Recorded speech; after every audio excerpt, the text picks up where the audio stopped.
Good evening, Nick. It's Monday, March 30th, and yeah, the Great Destroyer is here. Nick, when watching your video, all I could think about was that scene from Red vs. Blue when the computer, who has a name, Gary? I think the computer's name is Gary. But he kept saying that the Great Destroyer has arrived, the end is near, and you're talking about destruction and sweeping away the old stuff. Just made me have that scene stuck in my head, and I want it to be the foundation of my video today. And Nick, I think you were absolutely right when you said that the internet kind of destroys stuff. I mean, not only has the internet facilitated greater talk and allowed more change in cultures and helping up homogenizing people, as you mentioned, cultures finding out that the same. But I mean, social media has also done stuff like instigate revolutions, literally destroying governments. And if that doesn't scream major change can occur through the internet, then I don't know what does. And Nick, while change is inevitable, sometimes it's that kind of power that does make it seem like the internet does ruin everything. Like, humans tend to change in small doses, slow doses, getting from point A to point B reasonably, but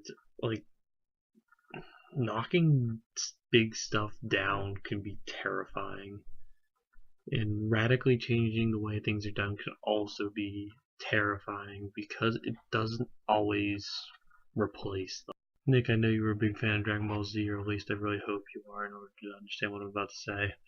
But Goku defeats Frieza, who's this big evil tyrant, and don't get me wrong, Frieza was absolutely a big evil tyrant, but you know what's never explored, Nick? What happens after that tyrant is gone? And Nick, if the Dragon Ball Z universe is anything like the real world, when empires and big systems collapse, it gets very, very scary very, very quick. Nick, power vacuums are one of the worst things ever because people aren't able to support themselves, and usually marauders kind of come along, or gangs of thieves tend to come along and wreak havoc because there's no one to stop them. And a lot of times, if you'll notice, revolutions in history, you tend to go from one dictator to another dictator, and not a whole lot tends to change.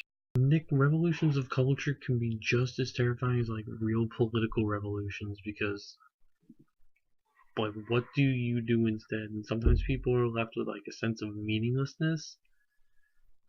And I'm sure we can see that on the internet sometimes. We're also aware of our really bad grammar, which also sucks. But when you start really radically destroying how things are done without replacing it with another way for things to be done in a cultural kind of context, things get weird, Nick. And that's what really makes people uncomfortable, is because we're not sure what else to do and nothing has been replaced. I love a lot of things that the internet has done. I love a lot of things that the internet has brought me, but I also sometimes dislike the feeling that the internet has brought me of emptiness and meaninglessness occasionally. It's not always like that, but sometimes it does happen, and that's why I think the internet ruins everything from time to time, Nick.